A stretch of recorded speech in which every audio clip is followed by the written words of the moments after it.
Let's bring in Katon Dawson, who was chair of the South Carolina Republican Party, and Dick Harpootlian, who was chair of the South Carolina Democratic Party. And you may also recognize him as Alec Murdaugh's lawyer. Dick, I'm going to begin with you. As a Democrat in a ruby red state, how do you see this controversy? What does Mr. Biden need to prove tonight? And is this interview honestly a tipping point? Well, before I get to that, let me say hey to Katon. He's my neighbor. We live in the same neighborhood. He's obviously somewhere really nice as opposed to me, not in Columbia where it's 110 degrees. Morning, Katon. Morning, Dick. So, yes, we both live here in this ruby red state. I think there's a couple things that we need to know. The first is this, that Joe Biden had a bad night. No question about it. Nobody's debating that. He's not debating that. But the problem is that we have Joe Biden, who seems to have to stumble from time to time. And then we have Donald Trump. Donald Trump, who, by the way, is promising to pardon the scabrous, treasonous people that tried to disrupt democracy by breaking into the Capitol building. Donald Trump, who indicates the way, on tape, indicates the way you greet a woman is grab her by the genitals. Donald Trump, who is a convicted felon. I mean, he calls Biden a crooked Joe. He is a convicted crook. So, I mean, I think there are a number of people out there who see this. They're not happy with Trump. They're not happy with Biden. They see this as a choice of, a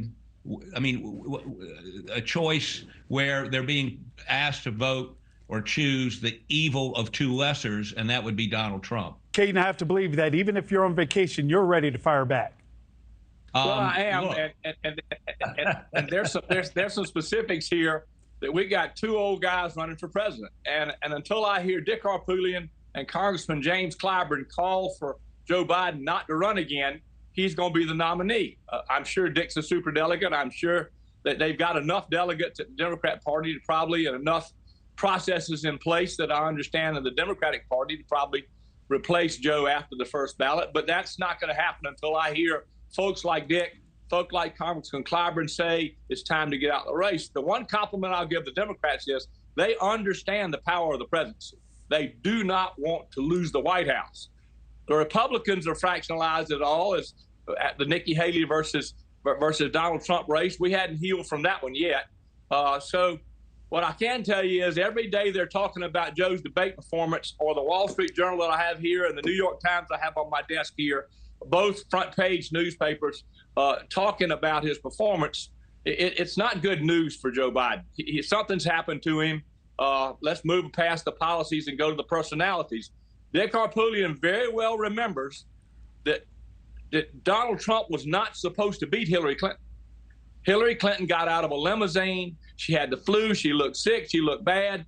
They did have the Clinton machine that Dick is very, very familiar with, much bigger than the Trump machine, which was organic, and Donald Trump beat Hillary Clinton because she looked like she wasn't up to the task.